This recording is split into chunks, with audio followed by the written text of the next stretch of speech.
Hello, everybody. My name is Dr. Ana Sanchez Munoz, and I am a professor of linguistics at California State University in Los Angeles, California. I want to thank the ANEP for their invitation to this Foro de Lenguas of this year, 2021. Thank you, Aldo, and thank you all of the staff at ANEP Uruguay.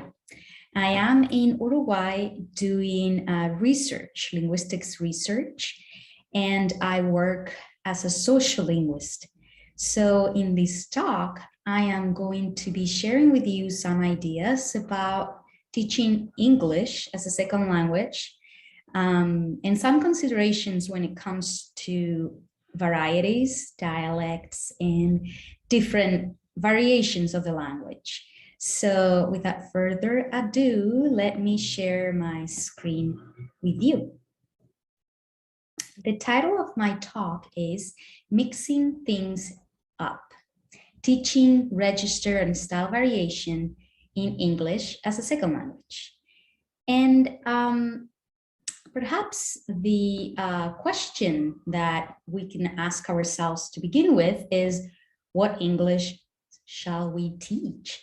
As you can see here in the map, English is used as a first or main language in many areas of the world because of obviously the English colonization, English imperialism that goes back for several hundred years, and it's the main language spoken in North America, except Mexico, of course. So North America, meaning United States and Canada. African countries, a bunch of African countries, India and Pakistan, also in Oceania, as you know, Australia, New Zealand, and a number of islands. So each of these geographical regions have developed their own varieties of English, separate from the origin of English in England, right? And of course, as we know, there are varieties and dialects within each of these regions. So what variety do we teach is an interesting question. And I would like to clarify some terminology, some concepts that are important, and I will define them and talk about them from a linguistics perspective as a linguist.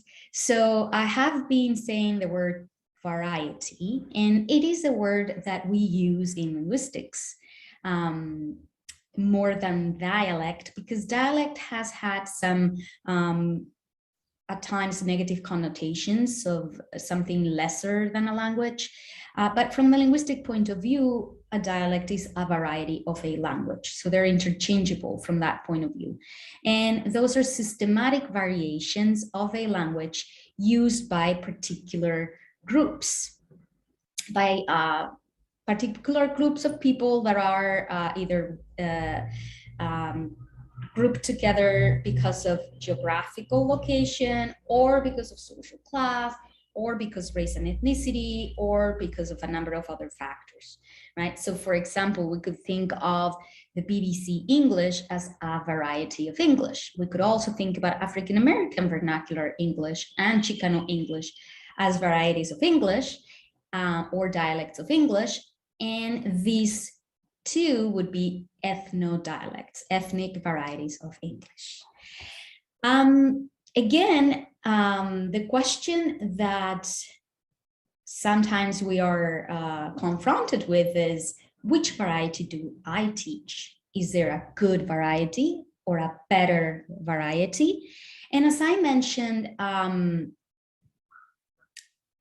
these are just natural renditions of a language. In fact, the term language is an abstraction, right? So there isn't such thing as English or Spanish in a pure abstract form. What we have is a collection, a sum of varieties. And these varieties, again, are regional, are social, are ethnic, etc., etc. And these varieties that understand each other is what we call English or Spanish or whatever language, right? So in the map that I showed you at the beginning, those areas of the map that use English as their main language have different varieties of English. So the answer to the question, is there a good variety that is better than others? The answer linguistically is no. There aren't any varieties that are better than others. And we'll get a little bit more later on in then what choices do we have and what choices we make. So I always find a little bit of conflict with this question or resistance from lay people that are not linguists or from the public. But wait, isn't there an English that is better than others? Isn't there an English that is perhaps more correct? And we have to remember that as scientists, linguists are scientists who look at language and language phenomena, and therefore anything in the language is our object of study. So we do not judge.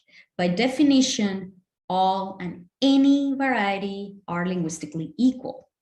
So there cannot be good or bad. It is what it is. We have what we have in language with all its complexities. So let me give you another example. Swear words. Swear words are words, it's a part of the vocabulary of a language that elicits strong reactions in people. But if somebody asks me, are swear words bad? I would have to say that they're not good or bad. They simply are part of the language, right? So what I urge you to think about is that a part of the language? Do they exist? The answer is yes.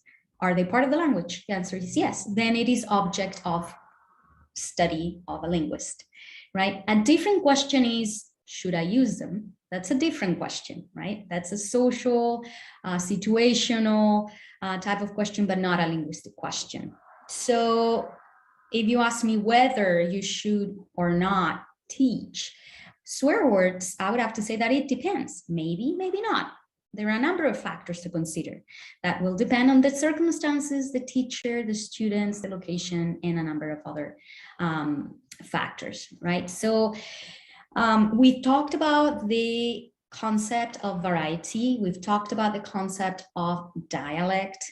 We talked about the concept of judgments, right? So linguistics is an area of research that looks at language scientifically.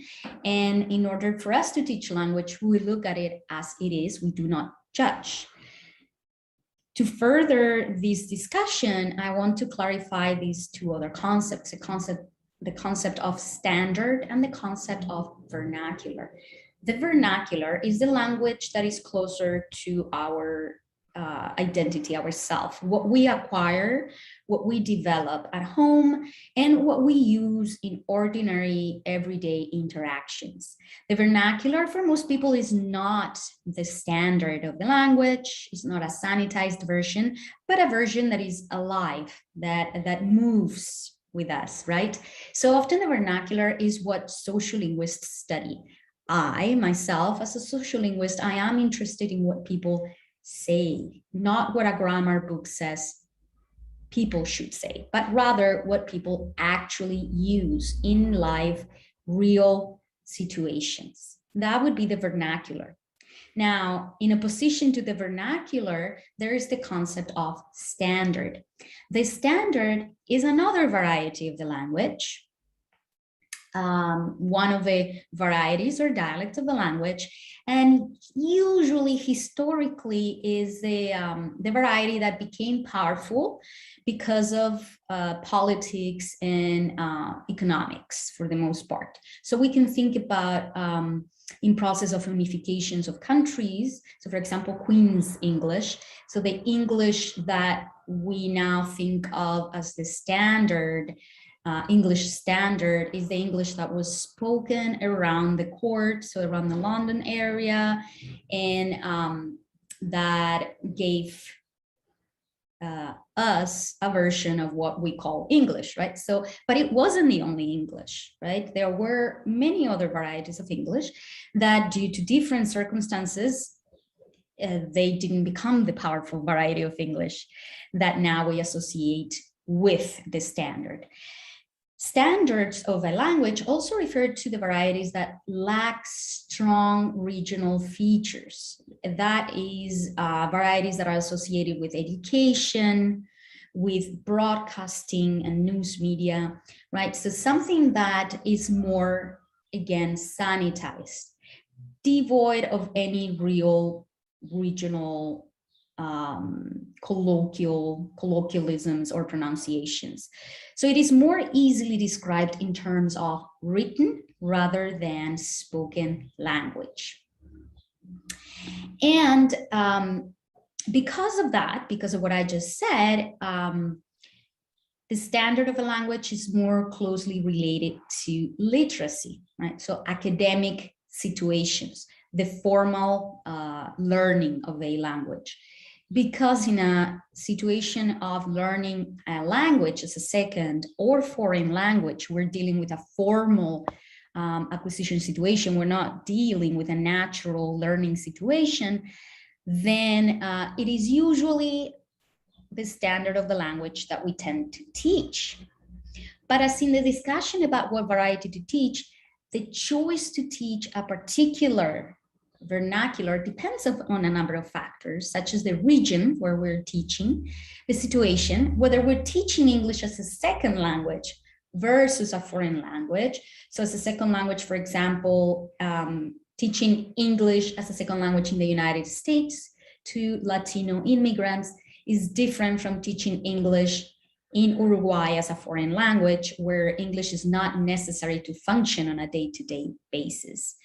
It is usually very helpful and very fun to teach what are the vernacular pronunciations, the lexicon, the expressions of whatever local varieties the students will be more likely exposed to, because obviously no one is going around in their everyday lives speaking like a textbook.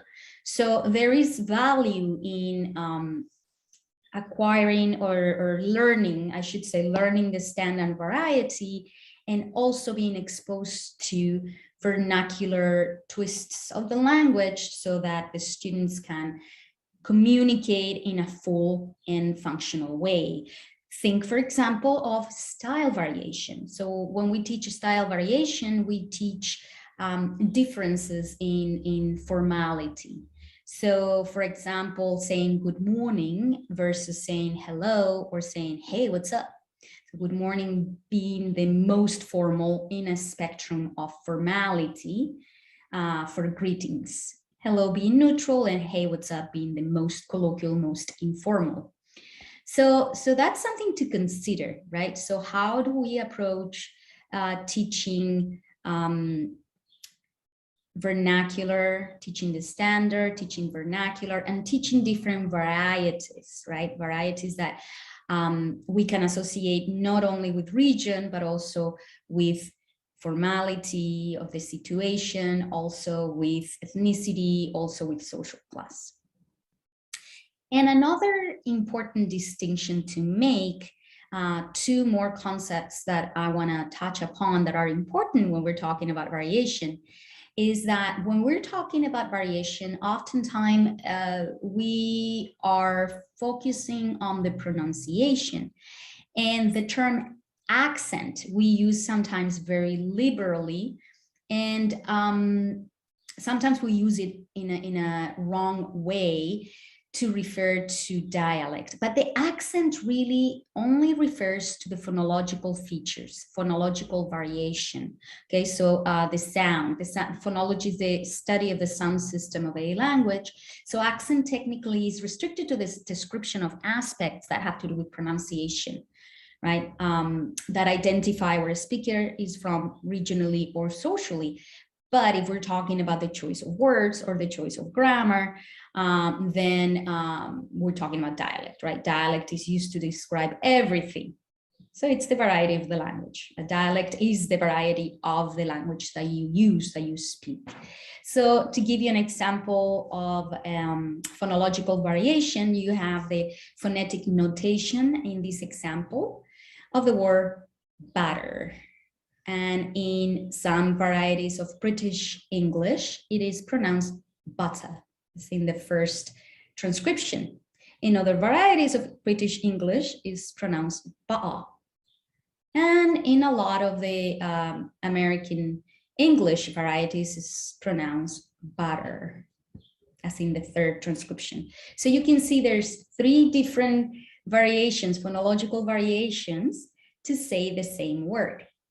Again, I go back to this idea of which one should I teach? Well, there isn't one that is better than the other. What we have is regional variation in this case, and the variety that you choose, or the students choose in this case, will have to do with a number of factors, like the origin of the teacher, or where they're learning English, or where they want to be using English. And the same goes for slang. Slang is a concept that refers in linguistics to the vocabulary, mostly exclusively, although slang can also be pronunciations, but mostly we're talking about words, colloquial vocabulary, colloquial language that is used in informal registers and usually associated with the youth. So these are words that become popular and then they come in and out of fashion, right? So for example, the example that I'm putting here in the slides for you, when something is fun or something is nice, do we say it's groovy? It's a little bit out of fashion now. Do we say sweet, which is actually also out of fashion, but it kind of had a comeback in recent years? Or do we say it's cool or sick? Sick is more modern, or we just simply say generically awesome, right? So many expressions or many terms to refer to the same sentiment. And so that would be slang, something that we use in colloquial, informal situations. So all of the things that I've talked about, mainly when we're talking about regional geographical variations, is studied within the field of dialectology in linguistics, and mostly social linguistics. It would be under the umbrella of variation, right? So there's a general impression that dialects are mutually intelligible. That is to say, the speakers of different languages, different dialects of the same language understand each other. That's what mutual intelligibility means. And so, as I said earlier, there isn't such a thing as English, pure blank English. What we have is a combination of varieties. Some of them are standard, others are non-standard, and they vary at various levels. But all of these different dialects make up what we call English in this case. So it's important to emphasize that none of the dialects is inherently better than any other. They different dialects develop differently due to circumstances, social, historical, geographical, political. Many factors account for how a variety evolves in a certain way and a different variety in a different way, right? So they're simply different. So I wanted to now turn to an actual real example of a dialect map.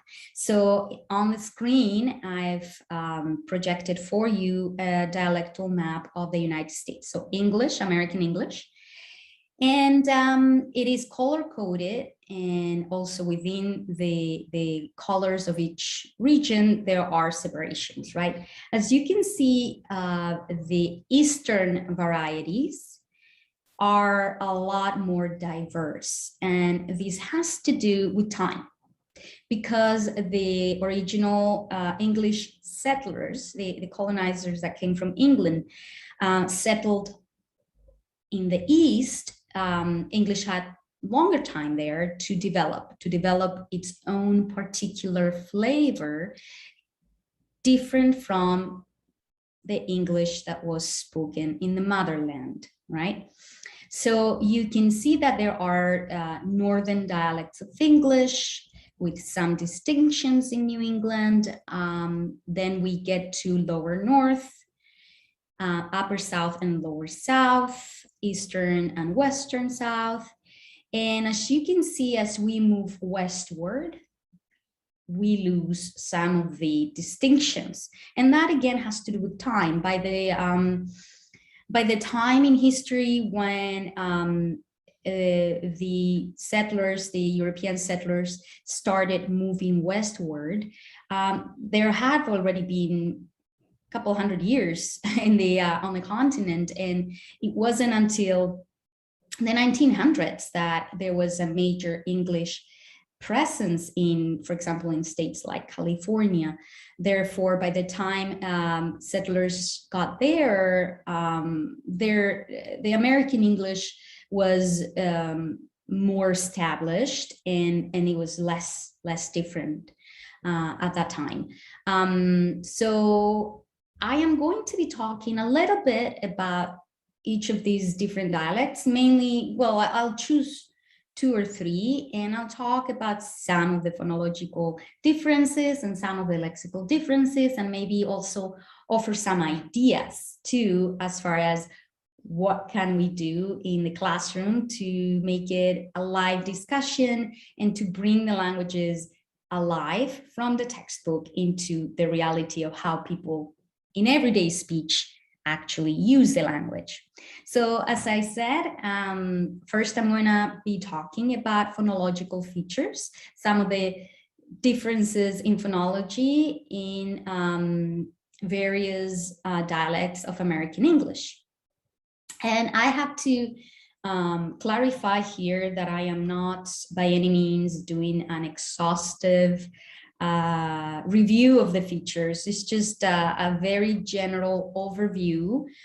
You can feel free to reach out to me if you want to, or look each of these up for yourselves, and also to hear them in action by actual speakers of English. So the first variety that I'm going to be talking about is a number of varieties of English that is concentrated in the southern states.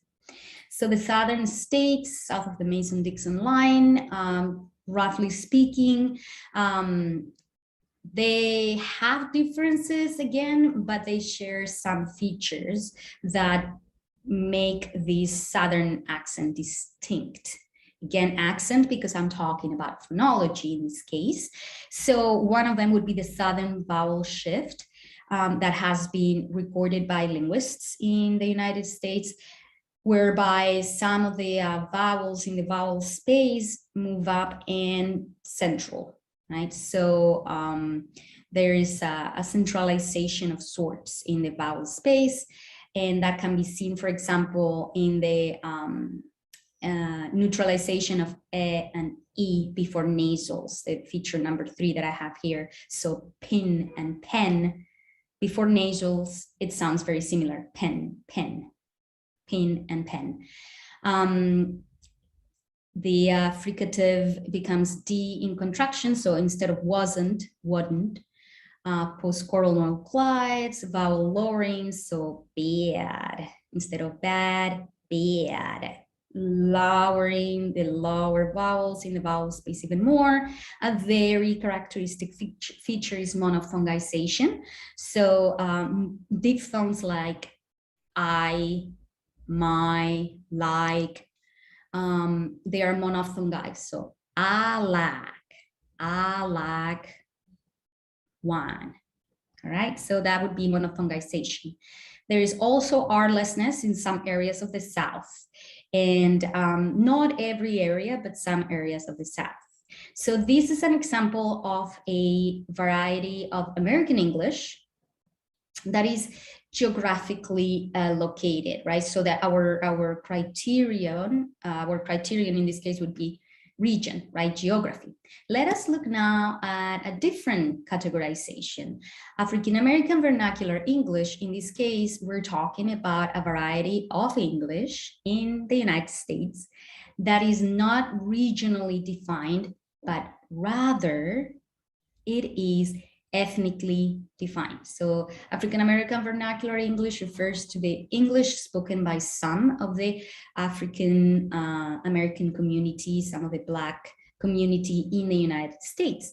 And many of the phonological features are shared with those of the South for historical reasons. Many of the African people that were brought to the Americas, they were brought slaves, and in the United States, the major concentration of slave labor was in the states of the South, with the mainly the cotton plantations, and therefore the English that they developed in this region share features of the South of the United States.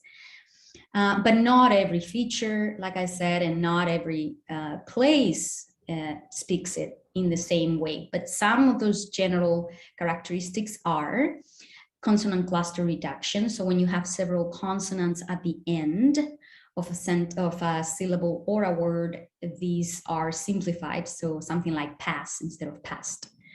The realization of the phoneme th as the, and that, sorry, as t, f, or dv. So th as t or f. In words such as bath, it becomes bath. Or thin, it becomes tin. In the case of the phoneme the, as in brother, it becomes v, as in brother. Or the phoneme the in this becomes this. Okay? So these are features that exist not only in African American Vernacular English, but in other varieties, for example, in British English. But in the United States, there are characteristics of the African American population. As I said earlier, there is also vowel lowering, as in drink, drank, similar to the varieties in the southern states. There's also monophthongization. There's also R-lessness, and there's also the loss of the fricative in contractions, such as isn't becomes eaten and wasn't becomes wasn't.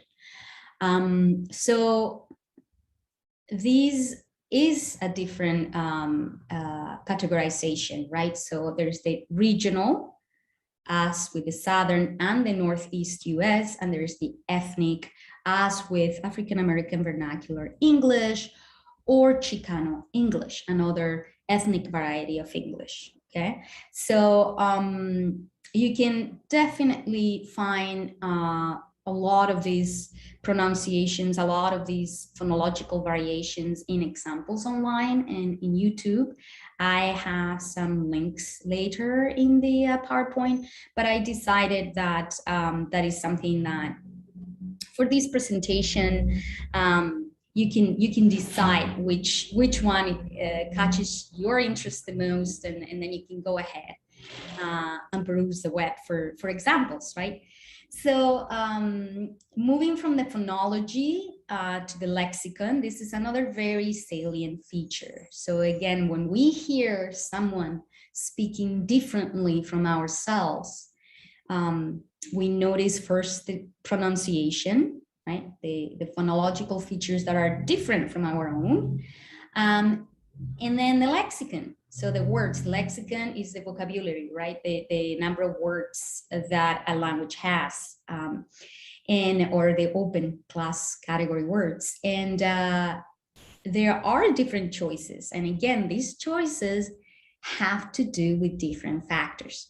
We could have different words because of geographical location. We could have different words because of social class.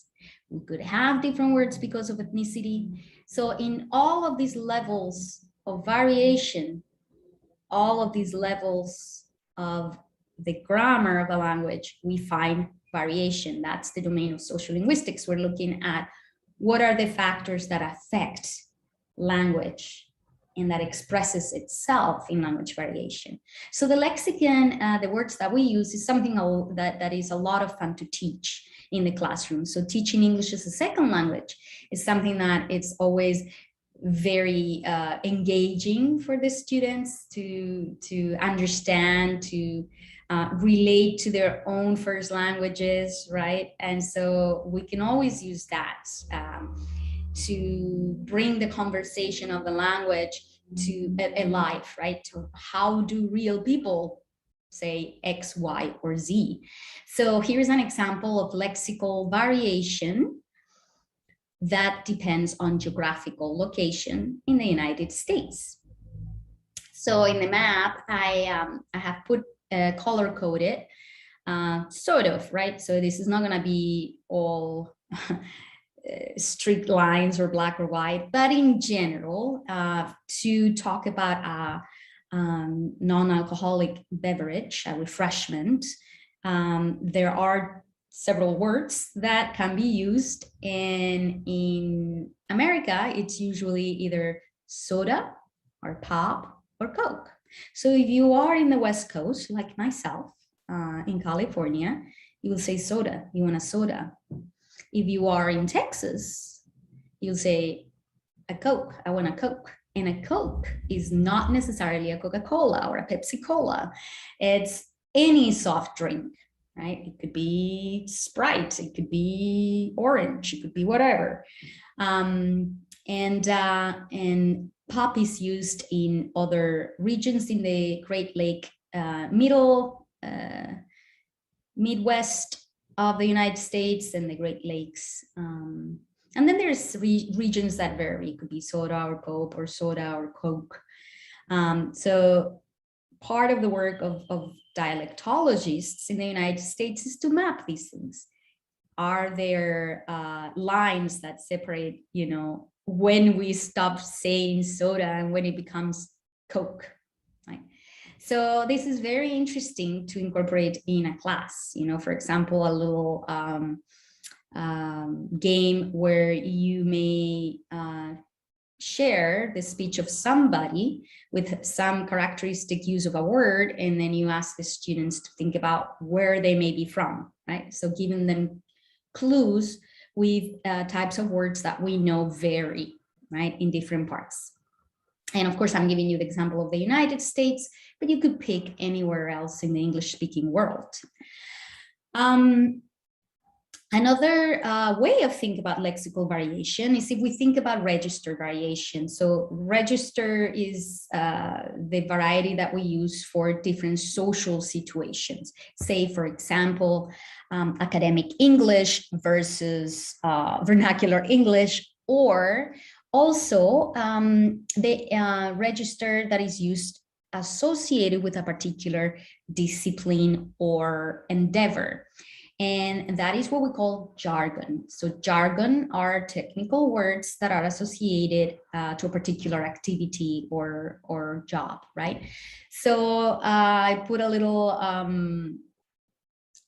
photo there with some of the words that are used in the world of surfing. You know, surfers have a lot of specific words. And if you're not a surfer, you may not understand a conversation between surfers because they have specific meanings for words, right? So a cook, for example, here at the bottom, a cook is someone that is not a good surfer, just a beginner, that is kind of like clumsy, right? So that would be a cook. Also, I wanted to mention that many of the words that originated in the slang of particular things like surfing in California or snowboarding or skiing in California have made it into the general public. These are words that started as surfing slang, but because of the image of California and the exposure that the world has to the English spoken in California due to the movie industry, the movie and the music industry, many of these words are now used outside of the realms of, say, surfing. An example would be the word gnarly.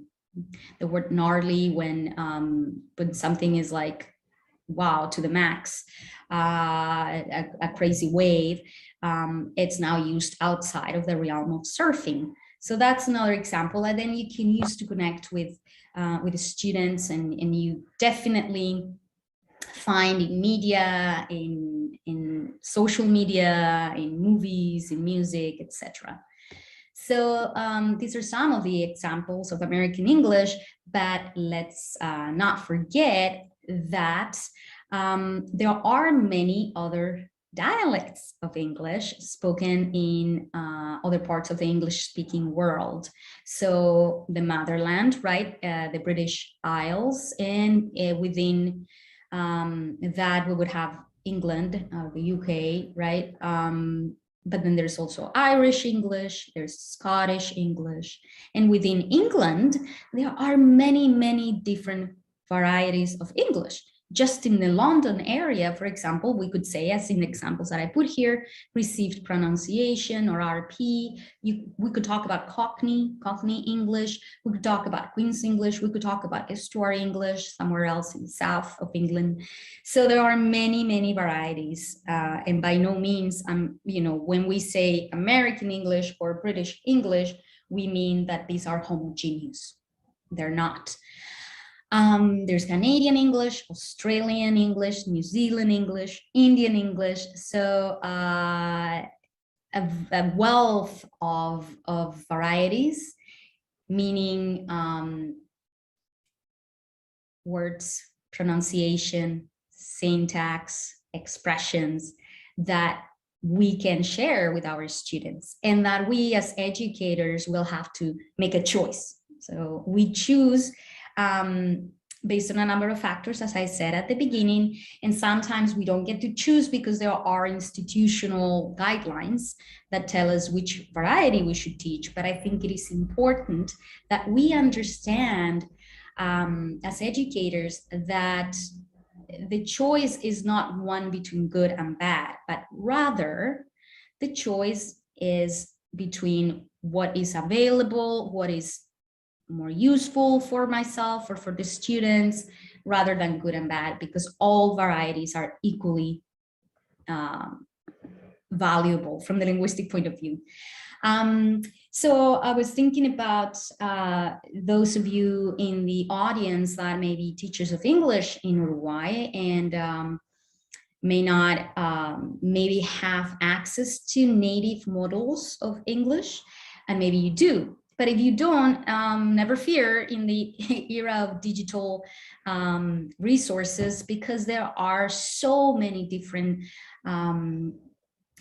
links and materials and real audio and video sources that we can incorporate in our classes. So for example, I incorporated a link here to someone who is actually an accent coach for actors, and that consults with linguists and consults with communities.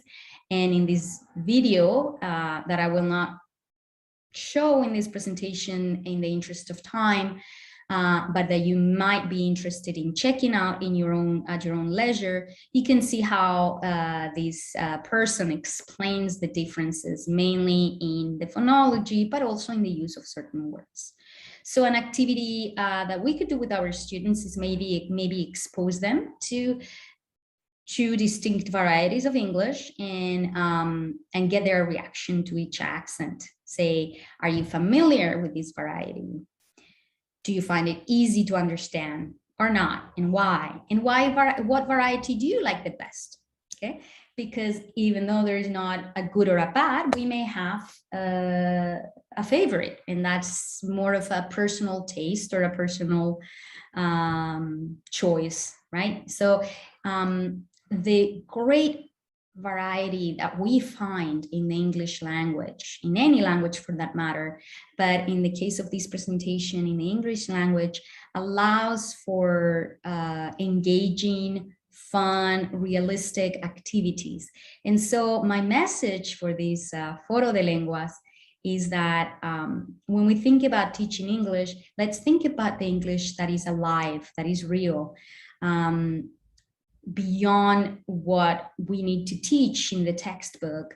Also, share with the students what real people do and say, and how fun it is to play with words and pronunciations. Expose the students to the ways in which hopefully they will encounter the language alive and well out there. And with this, I would like to close my presentation and thank you very much for your attention. And should you need to contact me, I will be very happy to receive your information, your questions or your comments. Again, my name is Dr. Ana Sanchez Munoz, Professor of Linguistics at California State University. Thank you.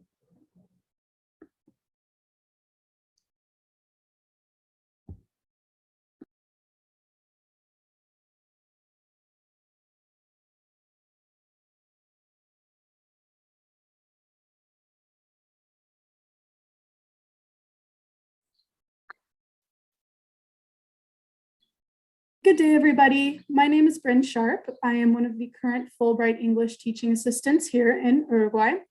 I am based in Rivera, and today I'm going to talk to you just a little bit about my role in secondary education in Uruguay and how I've been trying to teach English through both immersion and inclusion. So first, just a little bit about me. I've spent the past 3 years as an instructor and or teaching assistant for both Spanish and English as a foreign language classes. I'm currently here as an English teaching assistant in Uruguay. And in the future, I plan to get my master's in the field of language education with the ultimate goal of working towards student equity in foreign language education. And my life motto is life begins at the end of your comfort zone. One of my favorite activities to students and to people that I know, because I feel that, whatever your comfort zone is, whether or not things that you don't know, is where you truly will find the reason that we are here. Okay, so what do I do as a Fulbright ETA? So my main goal is to share US culture and to teach English. I'm located in Rivera, Uruguay, and Rivera as well, which is a technological university. And I'm also placed in public institutions for secondary education. I also books as well as permanently. Here we have a couple of pictures of me. The first one is me visiting an escuela rural. Then I have a picture of a workshop that I do at UTEC, which is learning English, teaching them debate and how to debate, which we will get into. Okay, so what is my role in Rivera's secondary schools? So my purpose, again, is to share US culture, teach English, and to provide a native speaker presence in the classroom. The roles that I school classrooms, and occasionally I also will observe and the locations that I have currently visited, other than the escuelas rurales, the rural schools, are several of these liceos. So I am often at Liceo 1, 3, 4, and 6. And I've also been to the Instituto Británico, which is a private institution in Rivera. So just some student classroom demographics. I usually work with second, third, or fourth years. As you can see, the classrooms tend to be about 20 to 30 students. And the English levels tend to be beginner to upper beginner. So below or A1 up to about A2. And here we just have an example of a fun little activity that I did with one of the school classrooms that I visited, where I asked them to tell me what they knew about the US, what came to their mind when they thought of the US. So this is what the class created. I just wanted to share it because I thought it was very interesting. There were a lot of different sides that came out. We had some about speaking languages, we had some pop culture, we had the capital, the number of states, lots of different things, which I think is a very interesting way to see what another group of people think and know about where I come from. Okay, so teaching English through immersion, which is one of my main focuses when I involve myself in classrooms here. So just a quick definition.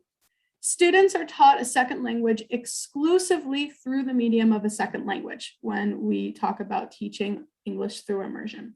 So the central characteristics of immersion, the central characteristic is the teaching of language content and culture in combination. Okay, so we essentially try to involve the students as much as possible within the language that they are learning, trying to limit the use of their native languages and only using the native languages as a support tool when necessary. So a lot of times we have to use context clues and other forms of teaching strategies in order to get the same meaning across. Forget their first and actually help us to be more empathetic towards the difficult. So my goal when I try to through meaningful interactions with a native speaker, being me, in the target language. So a lot of times when I will visit Liceo classrooms, I go in and they essentially are given the notion that other than some basic phrases, I don't speak Spanish. And this helps them almost be forced to go out of that comfort zone to speak with me or to try to speak with me. Now, creating an inclusive environment, so again, a quick definition, is essentially what makes an inclusive learning environment different from the previous mainstreaming environments is the ability to differentiate instruction to meet the needs of every learner. So there's a focus on providing activities and lessons which meet the same standards, so the same expectations for what a student learns, but using a variety of different strategies and methods, so different activities, for example. This kind of teacher and formal instruction. So a couple of different ways to create this inclusive environment is to focus on building positive relationships. So getting to know each individual student as a teacher and helping students get to know each other as well. Providing rigorous activities for each level. So it's important to recognize and meet the learning needs of each individual child. Provide opportunities for collaborative learning. So incorporating partner and group work. And allowing support, allowing not only providing the support to students ourselves, both in and outside of the classroom, but helping students try to focus on. So a lot of times when I visit new classrooms, I will do an introduction. I have kind of two different forms that I do depending on if it's a high-tech or low-tech classroom. So a high-tech classroom, I say usually would involve a computer, TV or projector, speaker, whiteboard, pen and paper, okay? And with this form of introduction, I try to activate student interests. I try to create an inclusive learning environment. So collaborative learning is a big focus. I try to introduce US culture and geography. So I do a lot of comparing and contrasting between our two countries, teaching new vocabulary, activating So just to give you a real quick look as to what kind of this PowerPoint looks like. So I have my introduction slide, which you saw in the PowerPoint. Then I go into where I'm from. So if we go into the presentation view of this PowerPoint itself, we can see that we're asking the students what countries they see, how many US states there are. I allow them to Google this if they don't know, but I like to have them guess first. So I have them write on their piece of paper how many they think it is, and then we play a little game to see how many students think of the different numbers, and then we go to the actual answer of 50. Then I talk about some cardinal directions, so north, south, east, west, and associating where I'm from, where I have lived with those different directions. Then I move to why I'm here. Now, of course, what I do in the United States, if this is a classroom that's not supposed to know I speak Spanish, I changed this from Spanish teacher and I put English teacher.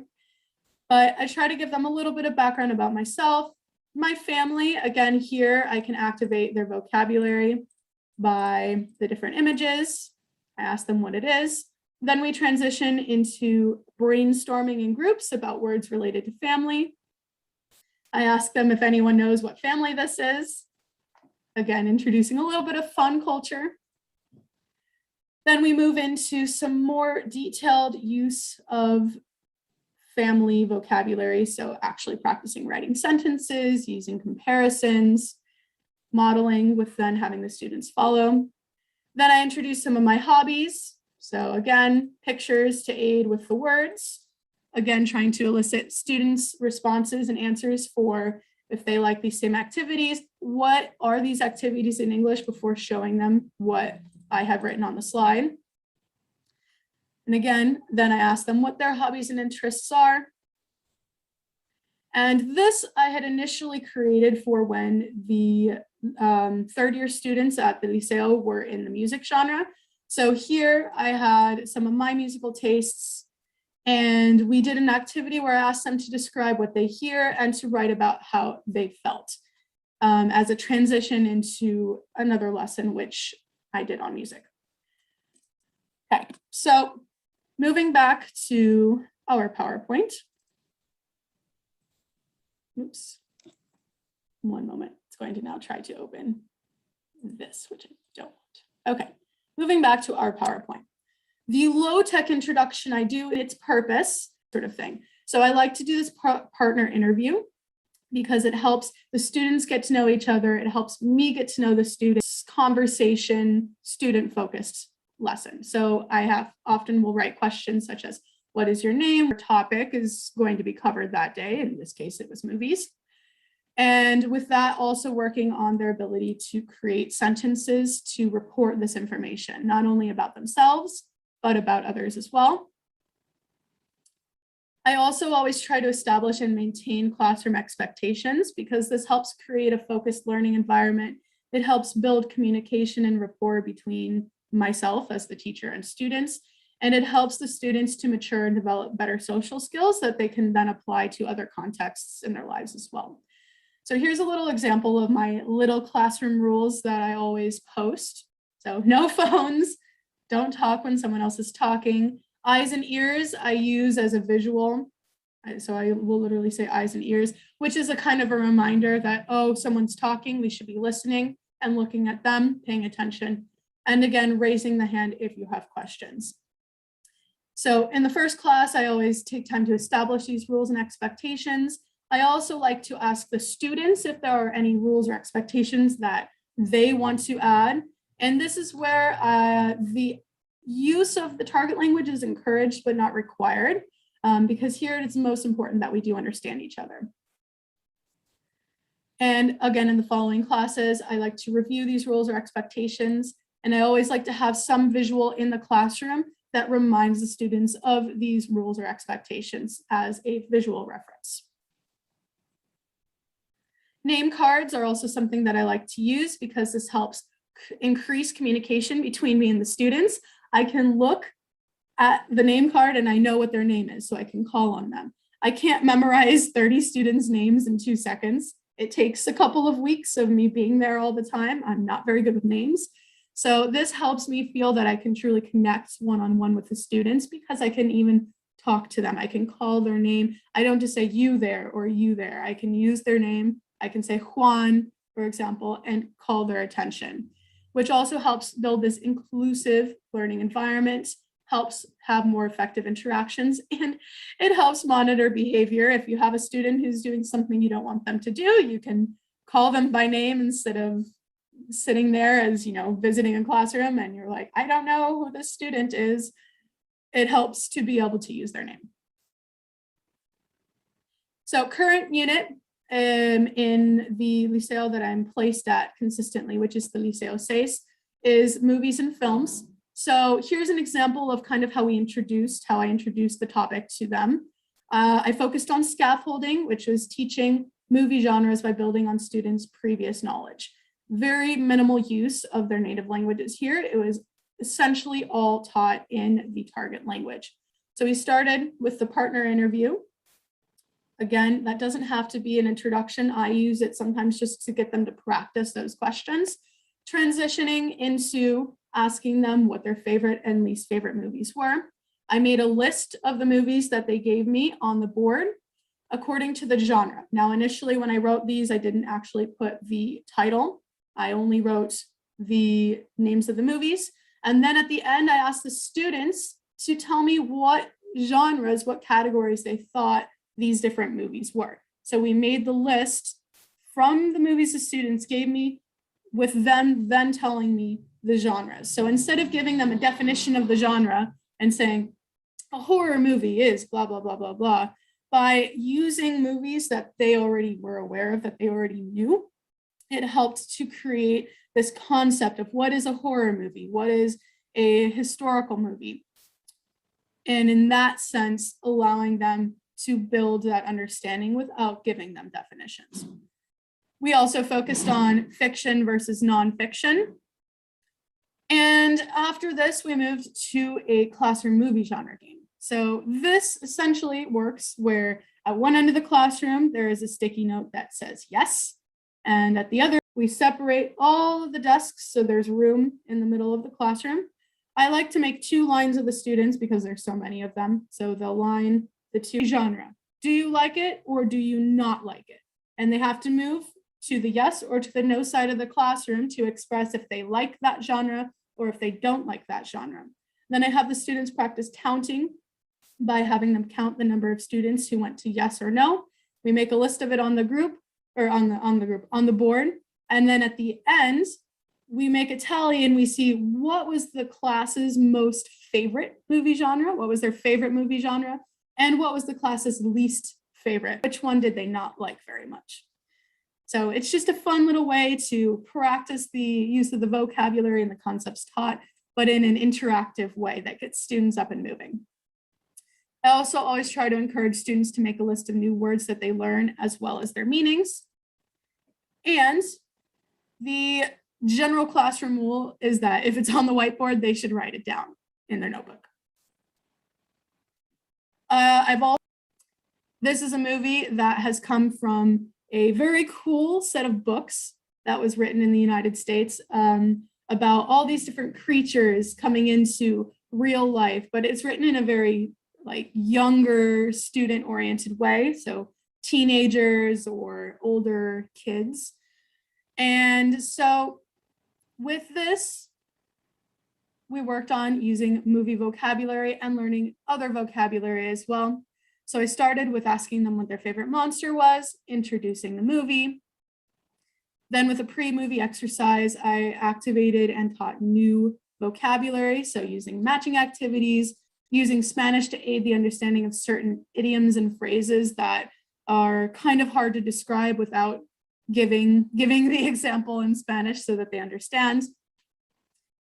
Providing information, so introducing the plot and main characters via pictures, reviewing post-movie comprehension questions before going into the movie clip, then watching the movie clip, and then either in class or as homework, having the students complete these questions, which were questions created in multiple choice format with very few options, because again, this is a lower level class, and focused on not just comprehension, but on critical thinking as well. Now at Liceo 1, I also consistently attend a class on Fridays where I teach them debate. They asked the main teacher, who is one of my mentors, to teach debate, and she asked if I would like to take on that role, and so I did. So at the beginning, we started with just working with providing basic opinions. So we used a paper check mark or X game. I asked these students these questions after giving my own information. I like dogs. Do you like dogs? Each student made a little piece of paper, one with a check mark, one with an X.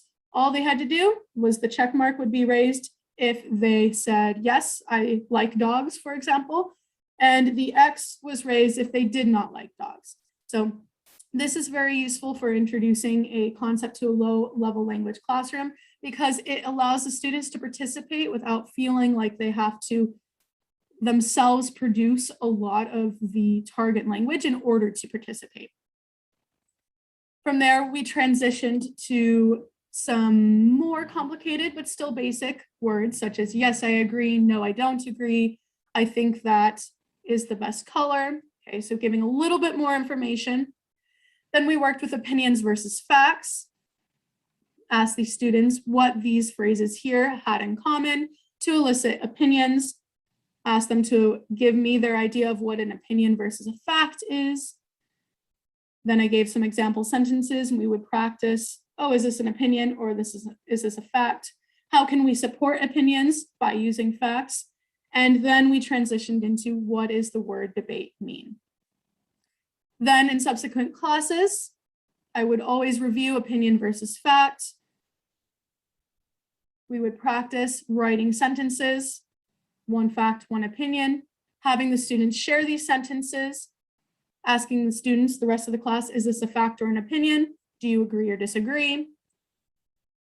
And then would introduce defending an opinion. So for example, the first class, I modeled an activity. I asked the question, do you prefer cats or dogs? Why? I prefer cats because they don't eat. Or here, I prefer cats because they are cleaner, right? And then I would have the students practice in their notebooks, writing their own answers to this and sharing them with a classmate or with a class. And then in subsequent classes, we have been building on the ability to provide opinions, using opinion words, agreeing, disagreeing, providing an opinion. And from here, we plan to transition into working with facts to support the opinions. Last thing I'm going to touch on is that in Rivera, we have a very unique, and in Uruguay as well, a very unique fact that many of the students are bilingual. So in Rivera, the majority of students are either fluent in both Portuguese and Spanish, or they speak a mixture of the two languages. So the Portuñol Riverense, I have found that many students are unaware that a word that they use is coming from Portuguese rather than Spanish, which as a teacher who's teaching with the idea that the L1, that their first language is Spanish, can become a little bit confusing at times. Students might not understand that the Spanish word that we use for the same concept is that same concept. For example, if I say canción, some students may not understand that what I'm really saying is música, which is what they use here, which is the Brazilian Portuguese word for canção or canción, song. So it's important as a teacher to be aware which word is used by the students so that you can be aware of that and incorporate that within your classroom.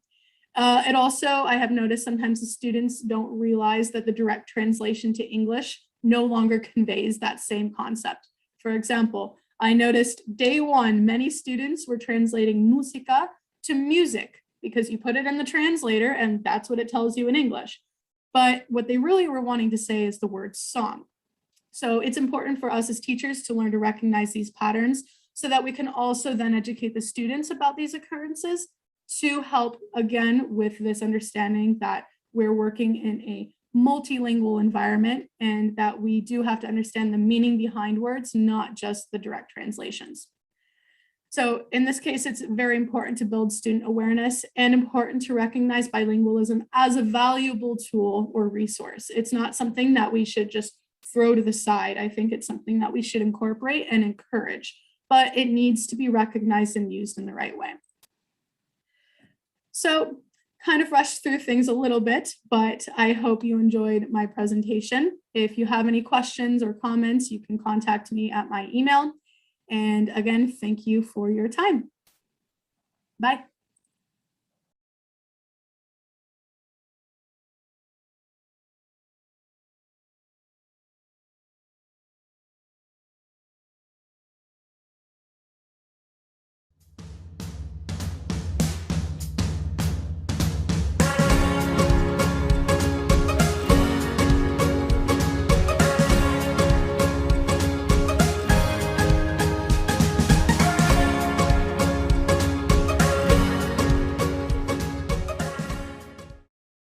Well, hello everybody.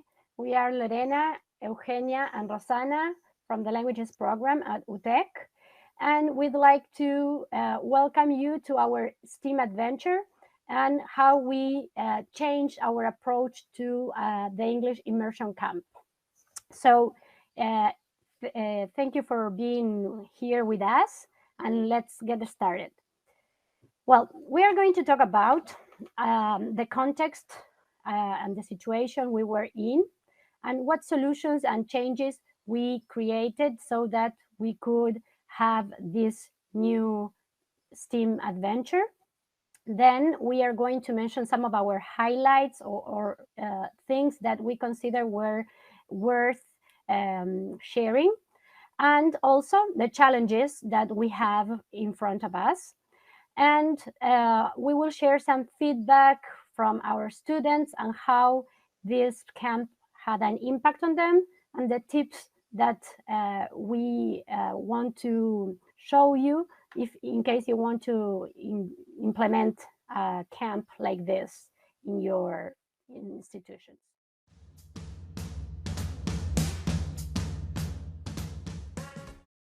So let's start with the context. The situation was like this. We had in our plans, in our annual objectives, to organize our third edition of an English immersion camp. And we had specific goals, as usual, to have language practice, in particular speaking, in a relaxed atmosphere where we could make students aware of the culture that goes together with the language, and also try to motivate them to continue learning English as a foreign language. And we also had the objective of using STEAM as an educational approach because we believe it's important, and it was also aligned to our strategic objectives of our department. The thing is that we applied to a grant in the US Embassy. We received it. And when we were planning and organizing our super nice event, something happened, right? You all know that with the pandemic, our face-to-face camp was not possible. Our university did not allow us to have a face-to-face camp. So we had to start thinking of changing everything. We waited for some time to see if things changed. But it continued for a year. So we decided to implement certain solutions and certain changes. But we kept the essence. What we did is we changed the format of the camp, and it became a hybrid camp. So what did we keep? Of course, we kept our objectives.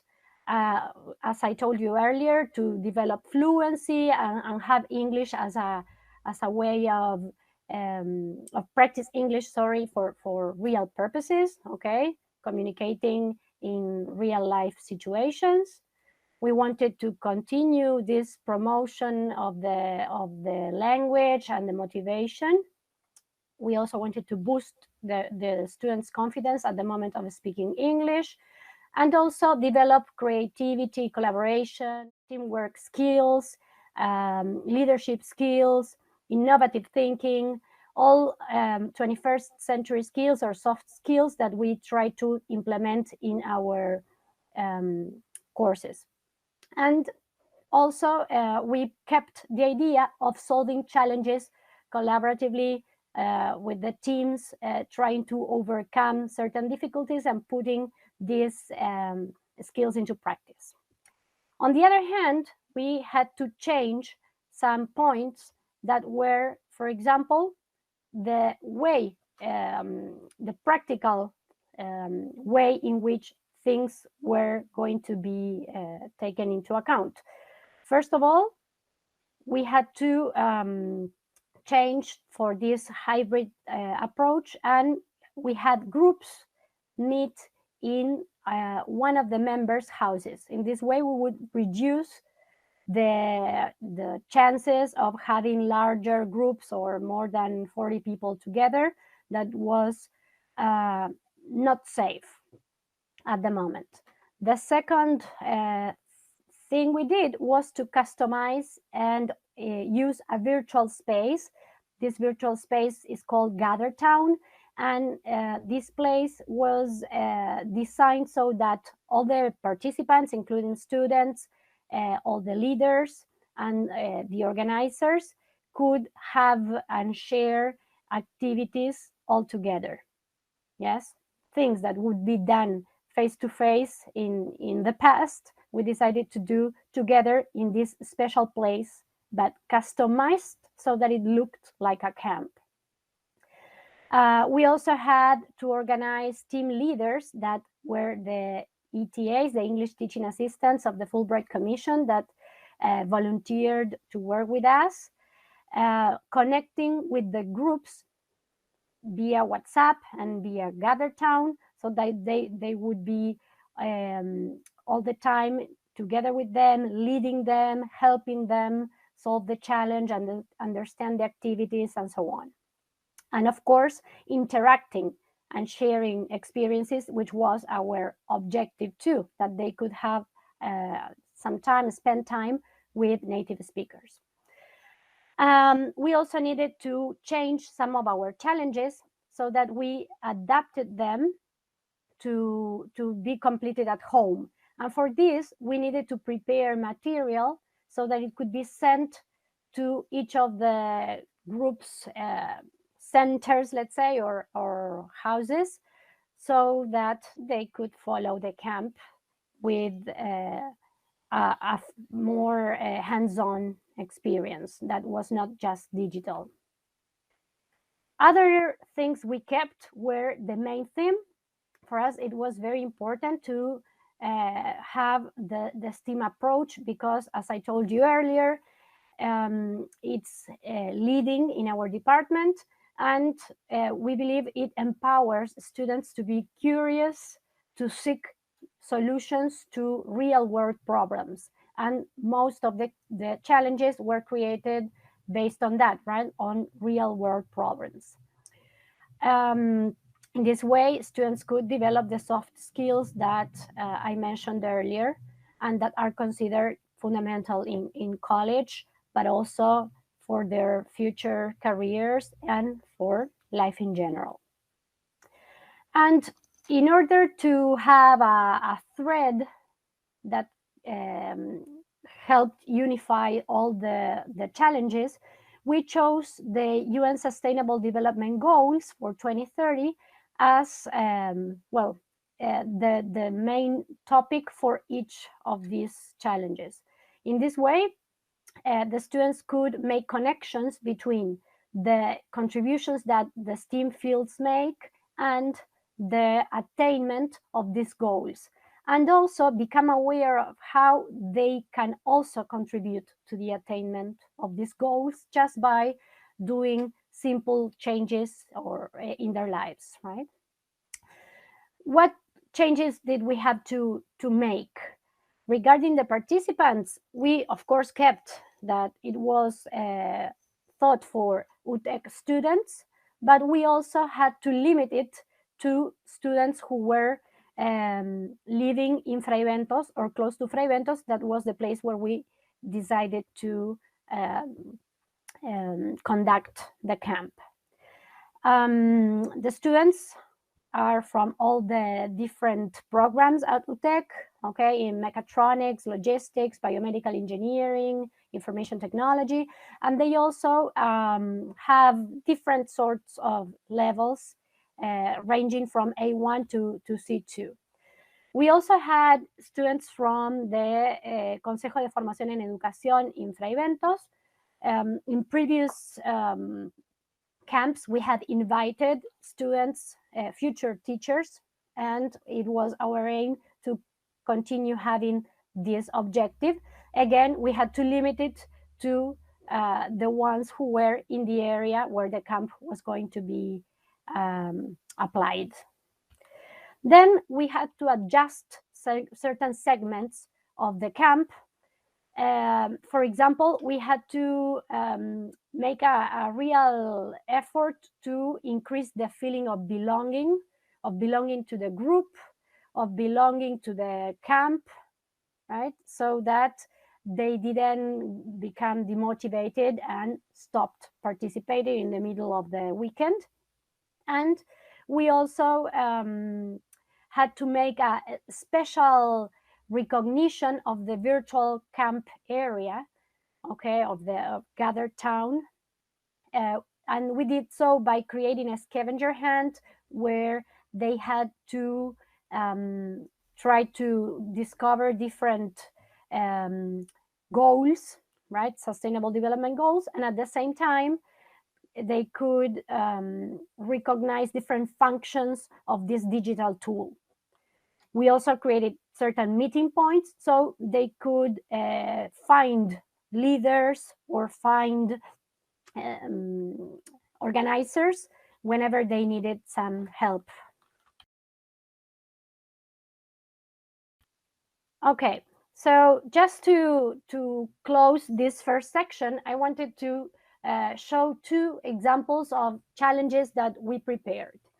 One of the first challenges was called STEAM for Problem Solving, and it addressed the SDGs 14 and 6 that are life below water and clean water. What the students had to do was to watch a video, okay, with the VR lenses, so that they felt immersed in the problem. They could see, well, pollution and so on, and then they had to create after certain activities of development of ideas. They had to create social media material to make peers aware of what they could do to help diminish this problem, or actually to help solve it. Another example was STEAM is for everybody, and this addressed SDG 5 that focuses on gender equality. In particular, at UTEC, there's a big difference of students, female, a low number of female students participating in STEAM careers. So we thought that it was appropriate to focus on this topic, for instance, and students had to interview two scientists. We invited Sylvia, that is Brin's mother, and she was interviewed by the students. She told her story. Another Uruguayan scientist, Paula Enciso, that works at UTEC, was also invited to present. And the students also read about certain remarkable and famous scientists in history. With all that information and input, they then had as an outcome to create a meme that represented their stories. So these are just two of the challenges that we wanted to show you as examples of what students had to do. In the picture, you can see the avatars of the virtual space where all the students were together interviewing the scientists.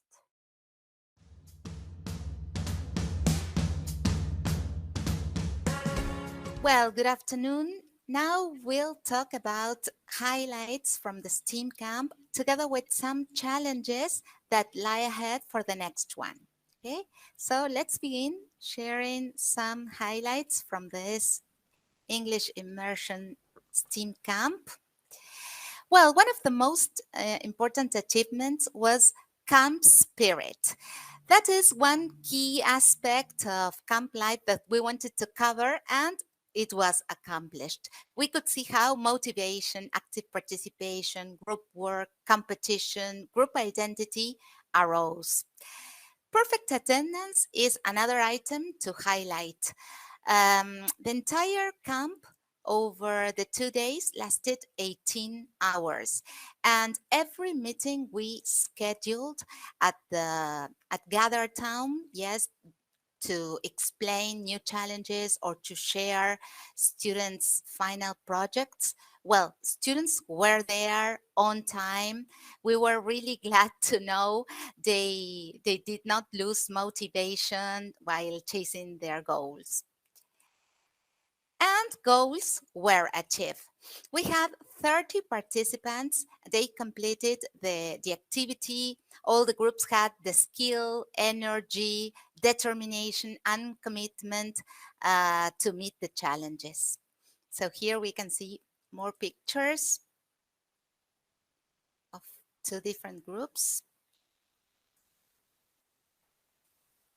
And Rosana mentioned before that participants were groups of students who communicate in English at a variety of different levels. They worked well in groups, they became independent learners, and they became partners in learning, what is more important.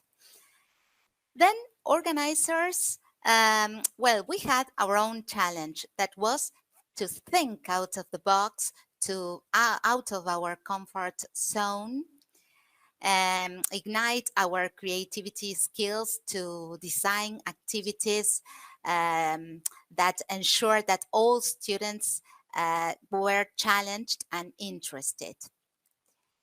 And a unique highlight was female speakers. Rosana described challenge 2, in which students interviewed 2 female scientists. Here we can see one picture of Sylvia, one of the American scientists. We want to remark that students were inspired because these female scientists were inspiring, and students let us know that they felt identified with their real stories, and scientists expressed they were also so impacted and touched by this activity. Then, well, an important, the choice of GatherTown as web conferencing software. Now I will show you some pictures of GatherTown. Yes, so we used this web conferencing software, and we also used Wakelet. Wakelet as a content curation platform to upload, organize, store students' final products. Yes, here we can see the different Wakelets that we used at the challenges, and also Flippity. Yes, Flippity to collect and show points to students. So the use of these different software and platforms was really successful. An important and predicted highlight was the impact that the camp had on students' families. This was an unexpected result, and we could see in more than one group that we could see members involved in activities or watching what campers were doing. And finally, creativity. Yes, finally, yet importantly, the final products and designs that students came up with were incredible. So we can say that this goal was achieved. Here we can see Instagram stories calling for action to stop plastic trash and meet SDGs 14 and 6. E-waste art to address engineering and sustainability in art. For example, they convey different SDGs such as 11, 12, 13, climate action, sustainable cities and communities. And it was also with narrative. This last one, for example, was called The Never Wilting Flower, giving a new meaning to Wall-E and the Little Prince stories. Students created witty memes on gender equality based on interviews with female scientists, and they also shot fantastic TikTok videos cooking the typical American pancake. Yes, making typical American pancakes and addressing different SDGs to win extra points.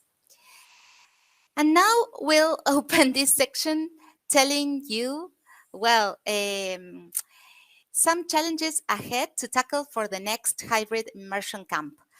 Well, we noticed that it would be good to define guidelines for group leaders to make the most of their leading role.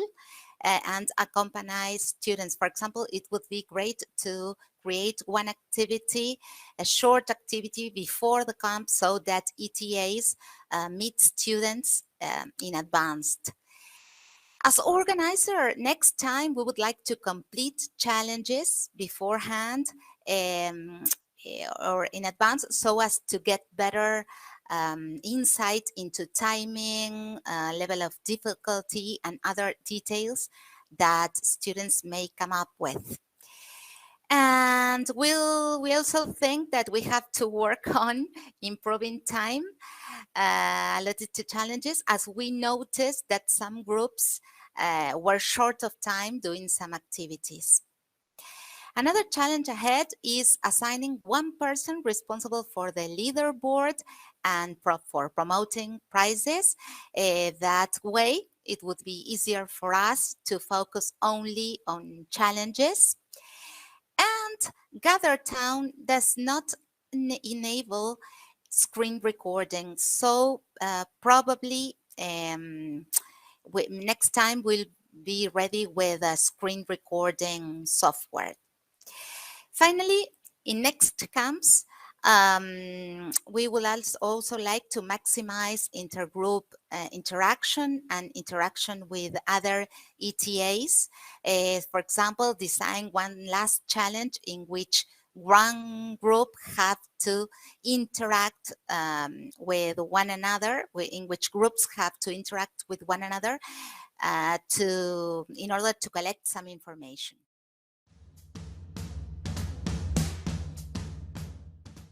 Well, in this part of the presentation, we would like to share with you how students evaluated and assessed the activity. So some of the comments that we gather from students and that they valued as really positive was the fact that there was a lot of group work and they had the chance of exchanging ideas and experiences with students and teachers alike. Some of them also found the platform really interesting and user-friendly. And many of them highlighted the fact that the learning environment was really nice, it was inviting, it was fun. They also found interesting the fact that they were able to interact with native speakers. As my colleagues said before, we have the chance to interact with speakers in different challenges, and also group leaders were native speakers. And most of the final products require them to be really creative and being immersed in the language.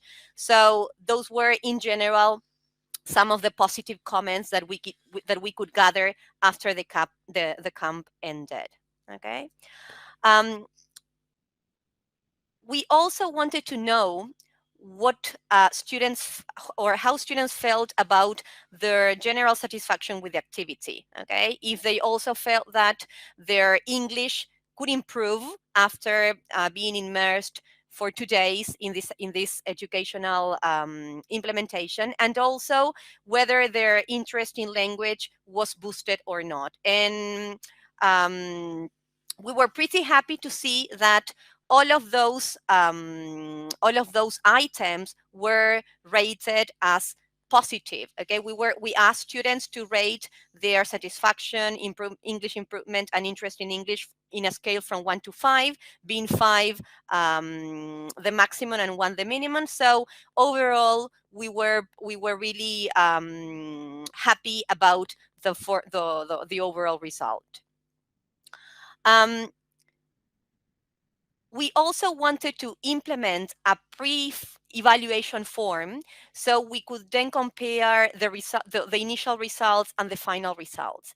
And we could observe that there were 3 areas in which students could really see an improvement. The first area was that they felt more confident when using English. The second area was that they felt that they could manage, or they felt more confident when talking about cultural aspects of the English language. And also they could see that they gain more knowledge concerning SDGs and sustainable development goals, which were actually the content, the focus of the camp.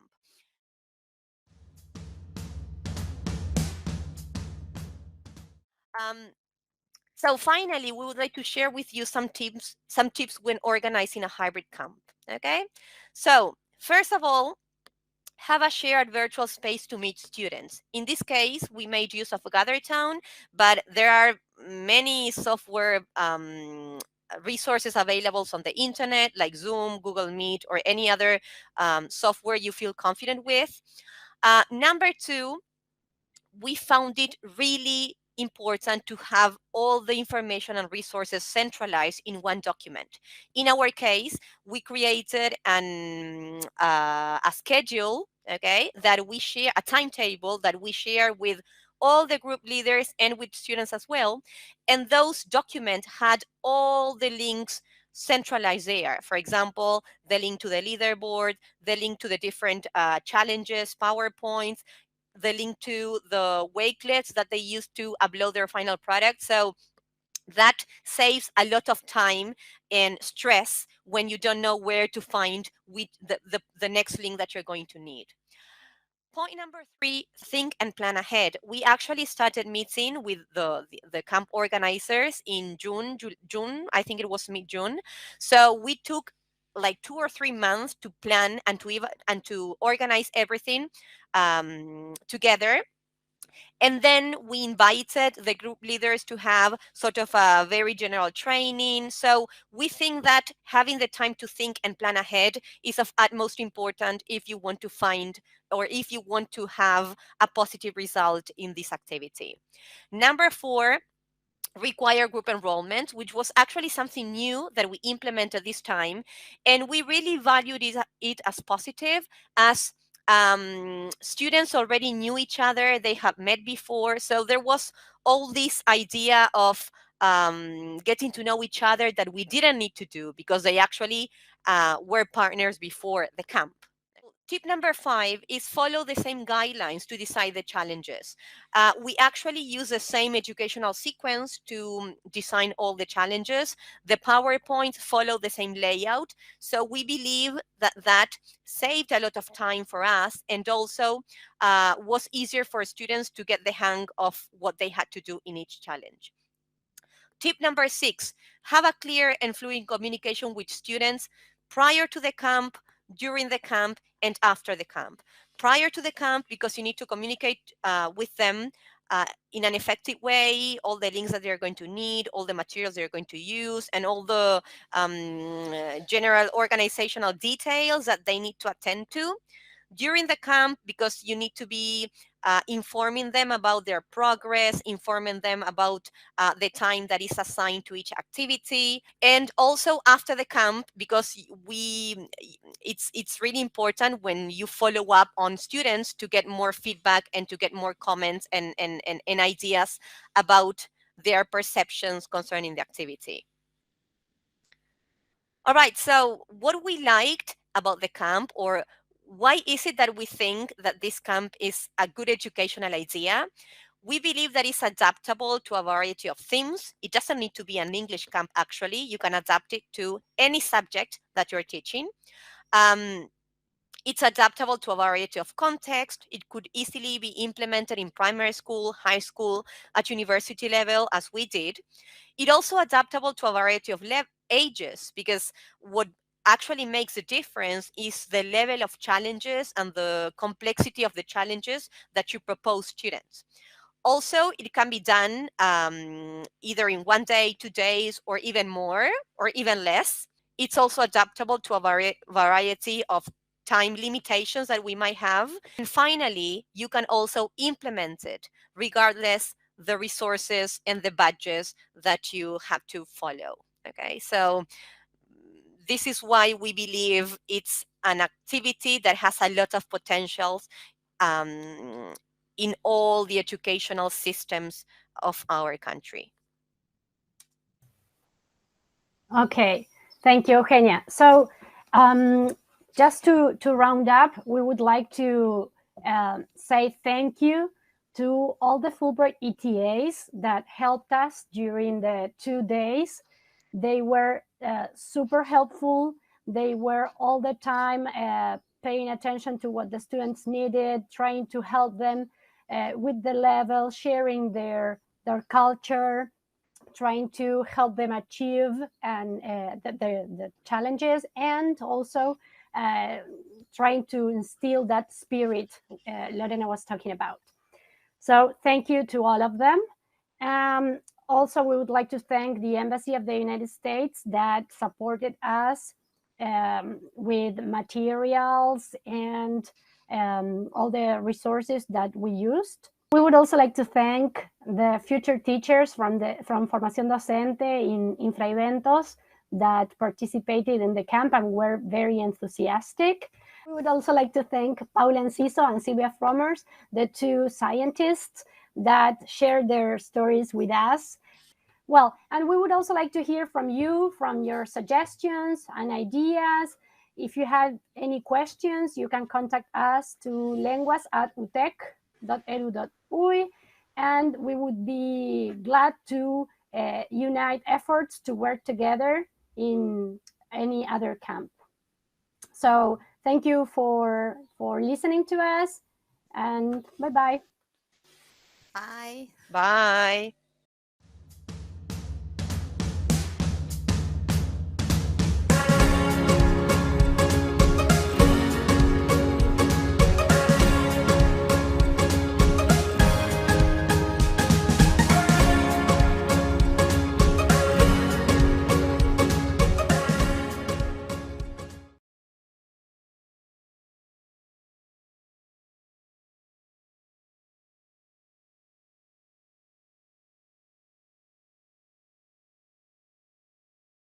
Bueno, buenos días a todos y bienvenidos al Foro de Lenguas. Somos el equipo de #LivingUruguay, que está trabajando en los libros de bachillerato en el año 2021, y hoy vamos a hablar sobre 10 tips to use #LivingUruguay, que creo que va a ser muy útil para que todos ustedes puedan sacar el máximo de cada uno de ellos. Vamos a comenzar por hablar un poco de la fundamentación de este proyecto, o sea, de por qué sale este proyecto. Y básicamente, este proyecto #LivingUruguay surge con la idea de que en Uruguay tenemos un nuevo estudiante que ingresa a nuestras aulas de educación media, que es un alumno que ya posee conocimientos previos de inglés. Como todos ustedes saben, en ANEP tenemos un proyecto que se llama Uruguay Plurilingüe 2030, en el cual pretendemos llegar al final del bachillerato con un nivel B2. Estos libros, #LivingUruguay, ustedes conocen la serie que se creó para ciclo básico, que pretende llegar a un nivel B1, y los que estamos realizando ahora pretenden llegar a un nivel B2 al finalizar el bachillerato. Somos absolutamente conscientes, todos los que estamos trabajando en este proyecto, de que en este momento no todos los estudiantes llegan a ese nivel, ni todos los estudiantes tienen la posibilidad de hacerlo, porque estamos en un momento en que hay diferencias de recorrido, de trayectoria de los diferentes estudiantes. Sin embargo, creemos que el docente debe crear los andamiajes necesarios para poder alcanzar y para poder llegar a determinados niveles. Quizás algunos de los alumnos lleguen a un nivel B2 al finalizar el bachillerato, lo están demostrando los exámenes de Cambridge, que año a año tenemos más alumnos en el nivel B2, o quizás lleguen a un B1, pero la idea es llegar al máximo nivel que podemos, pero pensando en que en 2030 nuestro objetivo de salida va a ser llegar al nivel B2. En la próxima diapositiva vamos a conocer un poco más sobre este proyecto, ¿tá? Y acá lo que vamos a ver es básicamente en causa, cuál es la perspectiva que tiene desde el punto de vista cultural. Y desde el punto de vista cultural, la diferencia que tienen estos libros respecto a todos los libros de inglés que hemos venido usando y que estamos usando en la actualidad, es que van desde lo local a lo global.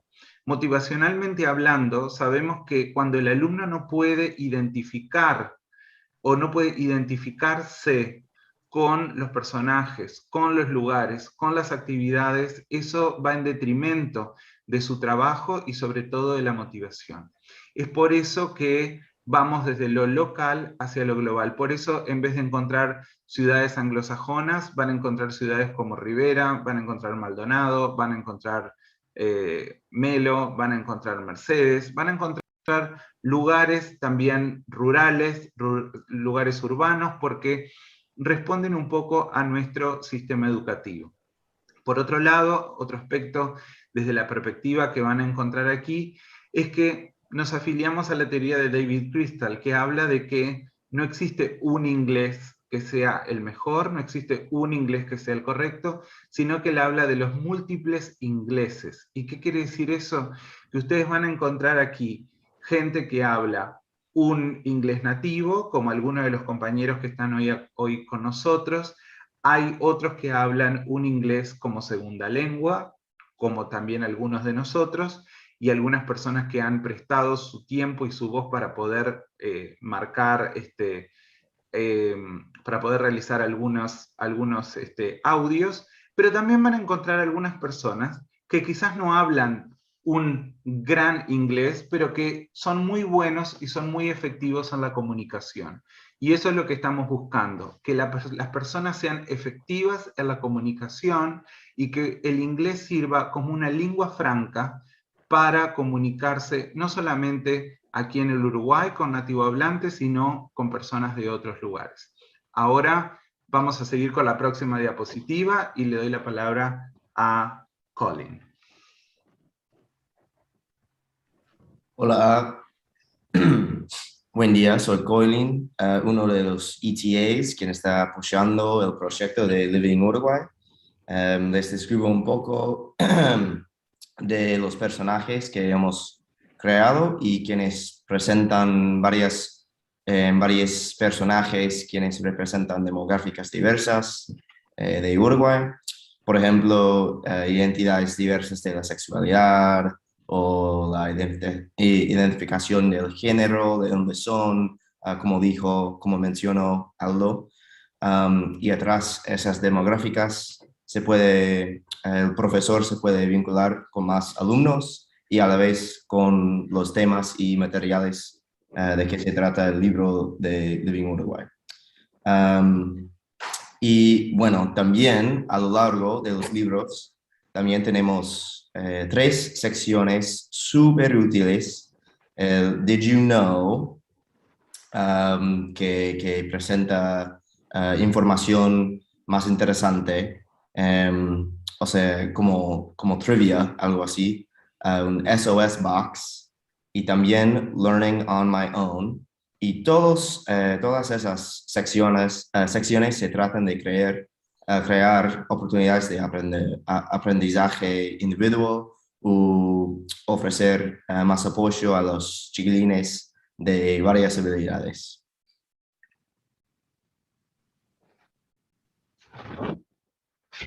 Y bueno, vamos a la próxima diapositiva. Hola, buen día para todos. Bueno, como mencionaban Aldo y Colin, estos libros fueron pensados de una perspectiva cultural que fuera desde lo local a lo global, y también, como decía Colin, buscamos crear diferentes personajes que se asocien con diferentes estudiantes. ¿Y cómo buscamos nosotros alcanzar eso en el libro? Cuando ustedes se pongan en contacto con el material, van a ver que lo organizamos de la siguiente manera. Todos los libros Living Uruguay 4, 5 y 6 tienen cada libro entre 5 y 7 unidades temáticas. Para esas unidades temáticas, con el equipo de trabajo se generaron 15 temas para cada una de esas unidades. La idea es que cuando el docente comience a trabajar, elija de esos 15 temas entre 4 y 5 temas que pueda él utilizar en el aula. La idea es que el docente tiene una completa libertad para elegir los temas que quiere trabajar, y que esta elección va a depender de varios factores. Por ejemplo, el contexto del liceo en el que está trabajando, cómo son los estudiantes, cómo es el grupo. Además, incluso se puede tomar en cuenta si el proyecto de centro de cada liceo, incluso si en el liceo hay algún proyecto transversal que muchas veces se generan en los centros educativos, seguramente alguno de estos temas que están planteados en las unidades se puedan alinear con ese proyecto. Entonces la idea es que nosotros buscamos generar diferentes temas para cada unidad y que, bueno, que cada docente puede elegir, incluso a veces el tema que utilizamos en un grupo no es el mismo que utilizamos en el otro, de acuerdo al contexto. Así que, bueno, todas las variables que ustedes encuentren relevantes, bueno, ustedes tienen la total libertad de elegir. Yo les digo, en el grupo de trabajo se generaron 15 temas para cada unidad para que ustedes puedan elegir tranquilos. Bueno, muchas gracias. Ahora los dejo con Alice.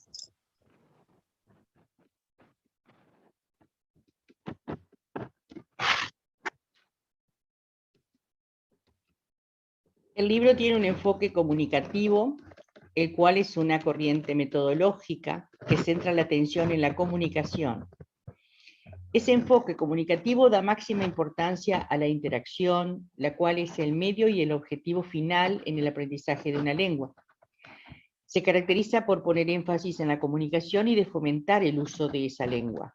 Los alumnos aprenden por medio del lenguaje al mismo tiempo que aprenden el lenguaje. La secuencia didáctica se basa en contenidos, funciones o significados que mantienen el interés. Se puede crear lengua a partir de intentos y errores, y esa es la parte productiva. Los alumnos interactúan con sus compañeros, lo que los lleva a una realidad. La lengua que aprenden es real y contextualizada, según el tema con el que estén trabajando. El aprendizaje está basado en el desarrollo de procesos cognitivos, con diversidad de variedades y registros lingüísticos. La comunicación no es un mero producto, sino más bien un proceso que se lleva a cabo con un propósito concreto, entre unos interlocutores concretos, en una situación concreta. Por lo consiguiente, no basta con que los aprendientes asimilen un cúmulo de datos, como por ejemplo vocabularios, reglas, funciones. Es imprescindible además que aprendan a utilizar esos conocimientos para negociar el significado. Para ello deben participar en tareas reales, en las que la lengua sea un medio para alcanzar un fin, no un fin en sí mismo. Gracias.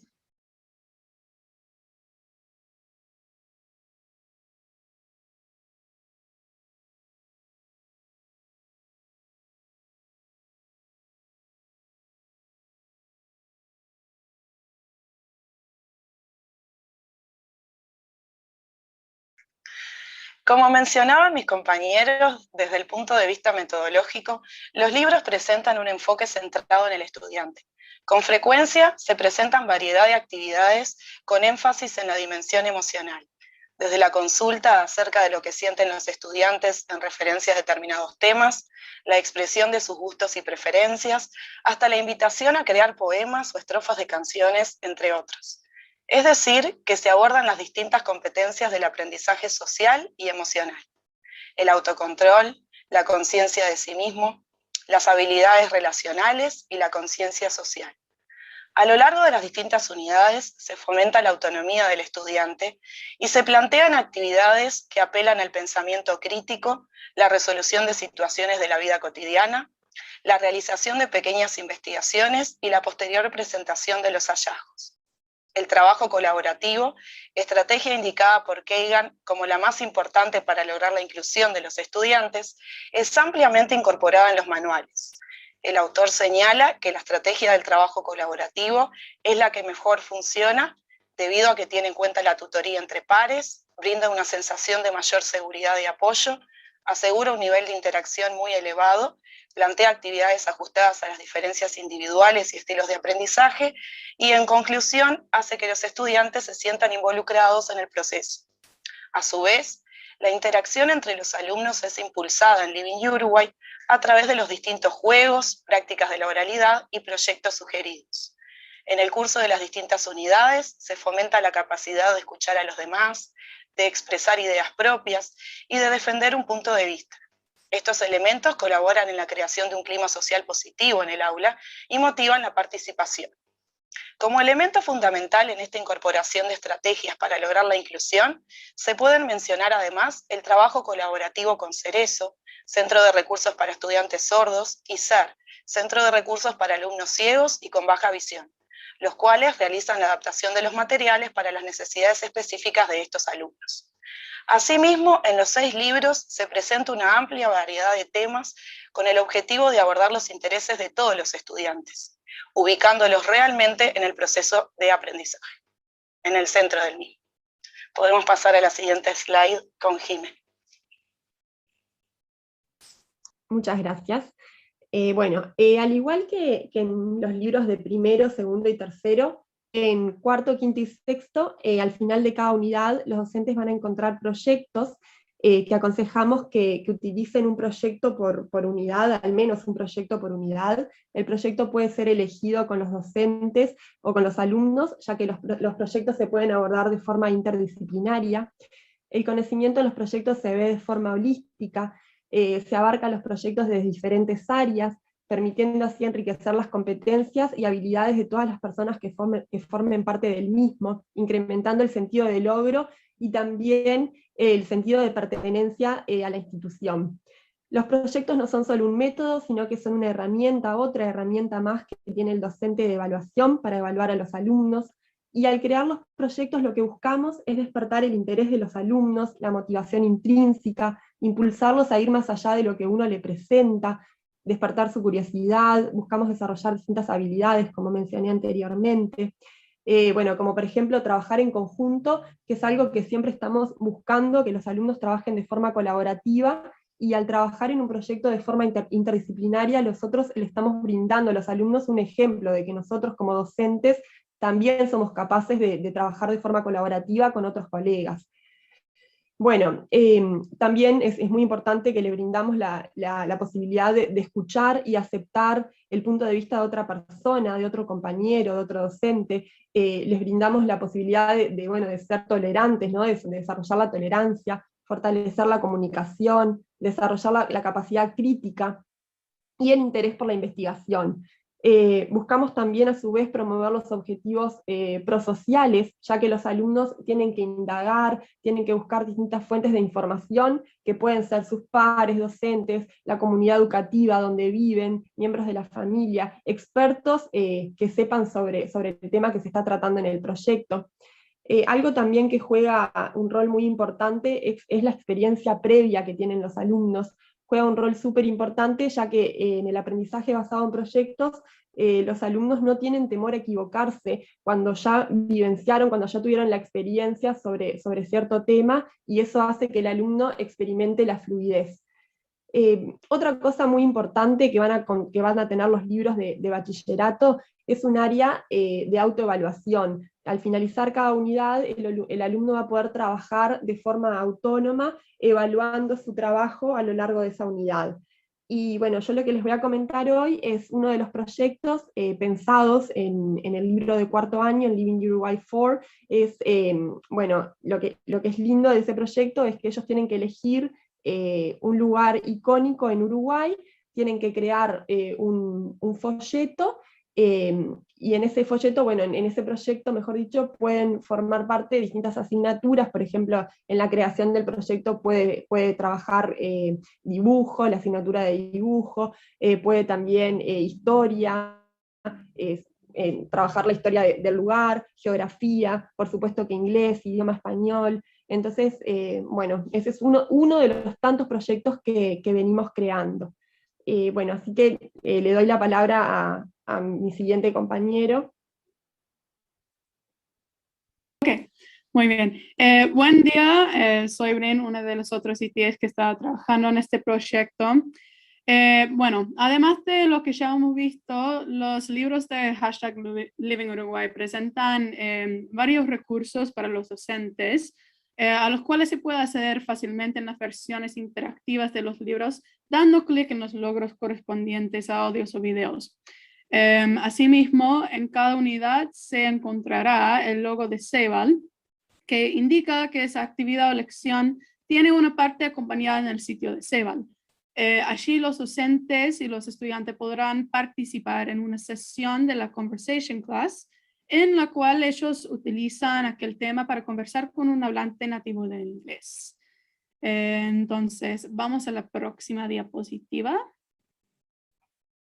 Bueno, como ya han mencionado mis compañeras, otra de las características que tenemos en esta serie de libros es que al final de cada uno, los docentes encontrarán distintas rúbricas de evaluación. Aquí es importante hacer hincapié en su carácter democratizador, por lo que es fundamental que se presenten dichas rúbricas a los estudiantes a priori, para que los mismos tengan conocimiento desde un principio de cómo evaluaremos el proceso de aprendizaje, es decir, qué es lo que esperamos de ellos. Estas rúbricas se pueden plantear de acuerdo a las distintas actividades que se vayan a realizar a lo largo del curso. Se pueden plantear distintas variables según las tareas, y es muy enriquecedor también cuando le damos a los estudiantes la oportunidad de que puedan participar y negociar estas rúbricas, ¿verdad? Ya que así ellos podrán sentirse parte y cobrarán el rol de actores activos en su proceso de aprendizaje, lo que será más significativo para los mismos. Otro aspecto no menor que nosotros tratamos y que hicimos hincapié en mantenerlo, es el cuidado con lo que conocemos como Social Emotional Learning, por ejemplo, desde lo más sencillo que es tener en cuenta la forma con que nosotros nos expresamos, ¿sí? Tratamos de establecer un lenguaje común entre docente y estudiante. Es muy importante que tengamos cuidado con la forma en que decimos las cosas.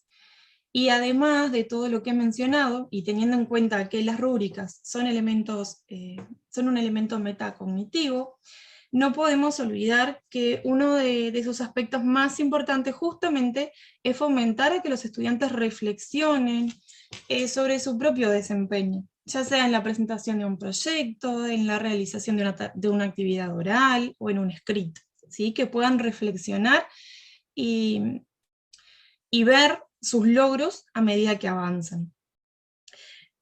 Para que entiendan un poquito mejor y a modo de síntesis, les voy a contar cómo llegamos a la elaboración de estas rúbricas.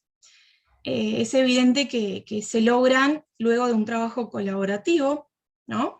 En el cual nosotros tratamos de alejarnos del paradigma del déficit, es decir, nos alejamos de lo que el estudiante, de lo que al estudiante, perdón, le falta, de lo que está fallando, de lo que no logran, y nos movemos a un paradigma más positivo, en donde buscamos partir desde lo que sabemos que nuestros estudiantes saben.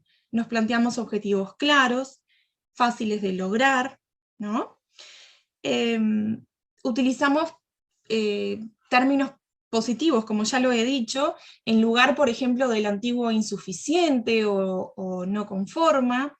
Tratamos de utilizar, ustedes van a ver a lo largo de nuestras rúbricas, que aparecen los términos primeros pasos, estás en camino, estás llegando a la meta, o has llegado a la meta.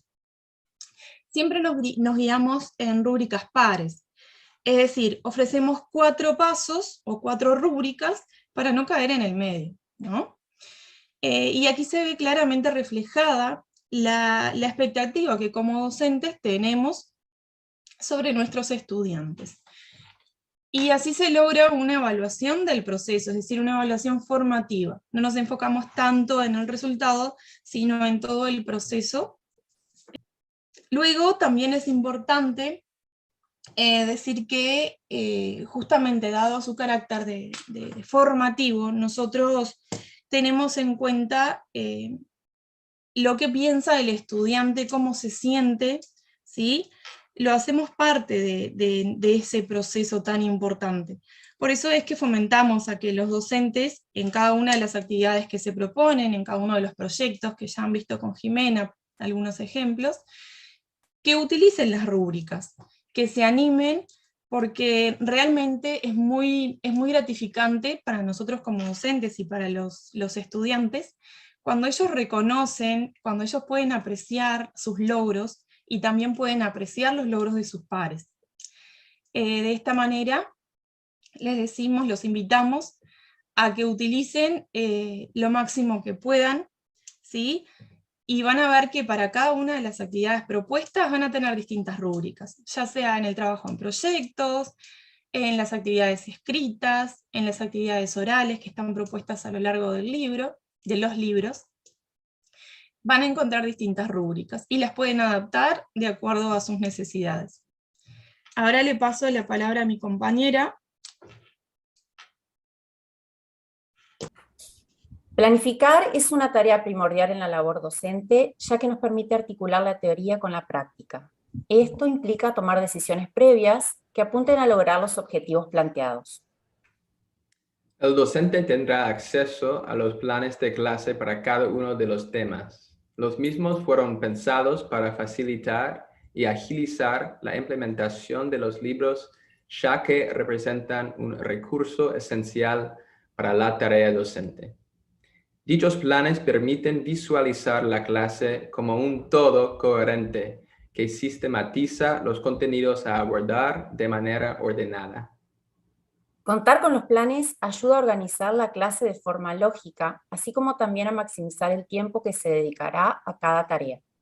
Además, brinda al docente la posibilidad de poder practicar antes de dar la clase. Recordemos que la enseñanza es un proceso dinámico y cambiante, por lo que debemos considerar los emergentes y circunstancias especiales de cada contexto. Por este motivo, los planes deben ser vistos como una guía de apoyo, la cual se deberá adaptar y modificar para alcanzar los objetivos de manera efectiva.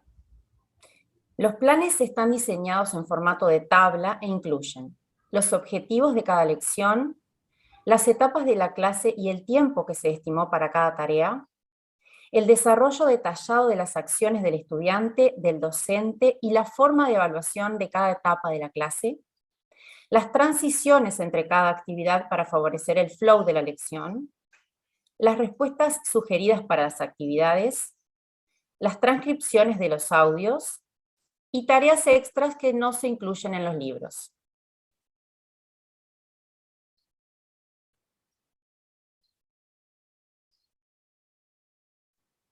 Le doy el pase a mi compañera. Muy bien. Y nosotros ahora llegamos a cómo podemos acceder a todo este material que se ha publicado y se está publicando para que puedan trabajar. El formato de estos libros, los libros Living Uruguay, es digital y los libros son propiedad de ANEP. A pesar de que el formato sea digital, se pueden imprimir si es necesario. Sin embargo, nosotros recomendamos el uso de estos libros en forma digital, porque tienen acceso de esa manera a todo el contenido multimedia que tienen los libros. Como ya dijeron todos nuestros compañeros, los libros no solamente tienen la parte textual, sino que además tienen el acceso a videos, a audios, a links que llevan a otras páginas, o textos que están en otras páginas. Entonces, haciendo clic en los iconos, ustedes van a poder acceder a todo ese contenido. La idea es que los chicos puedan acceder a estos contenidos a través de algún tipo de dispositivo electrónico, ¿verdad? Se pueden trabajar a través de los celulares, computadoras, tablets, o bueno, en el caso de que todo eso sea imposible, como lo dijimos, se pueden imprimir, aunque no es lo ideal. La versión multimedia de los libros de Living Uruguay la pueden encontrar en dos páginas web. Por un lado, en la página de la Inspección de Inglés, que ahí tienen la dirección el link, ¿verdad? Es inspecciondeinglés.webnode.com.uy, o si no, también lo pueden encontrar en la página de Políticas Lingüísticas, que para poder acceder a ellos tienen que ir a la sección de publicaciones dentro de Políticas Lingüísticas. La dirección del link de Políticas Lingüísticas lo tienen ahí, es anep.edu.uy/codicem/políticas lingüísticas. Y como les dije, para poder acceder a los libros tienen que buscar dentro del sitio de políticas la opción de publicaciones.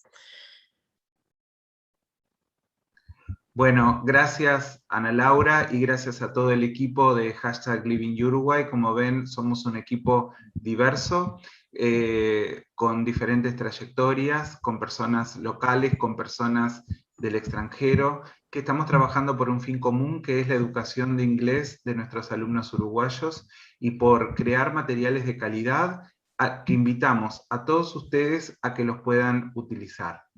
Así que nos vemos pronto y háganos saber de sus experiencias con #LivingUruguay. Chao.